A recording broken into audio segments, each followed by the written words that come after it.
ఈ రోజుల్లో కుర్రాళ్ళు మా తల్లిదండ్రులు ఏమైపోతే మాకే, మా కుటుంబ గౌరవం ఏ గంగలో కలిస్తే మాకే, మా ప్రేమే మాకు ముఖ్యమని పారిపోతుంటే ఈ చిరంజీవులిద్దరూ మీకోసం, మీ సుఖం కోసం వాళ్ళ నూరేళ్ల జీవితం ముడుపు కట్టారంటే hats off to them. Sir sir sir sir Ramachandra గారు, ఐఎమ్ వెరీ సారీ రామ్మోహన్ రావు.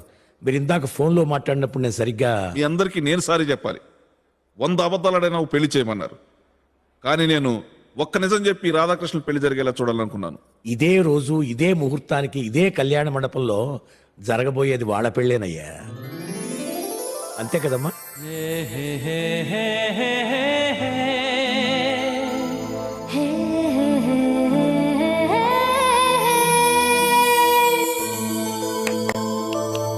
ఏమండే వీళ్ళిద్దరి మధ్యన మ్యాటర్ నడుతుందని మనం ఎప్పుడో చెప్పాం.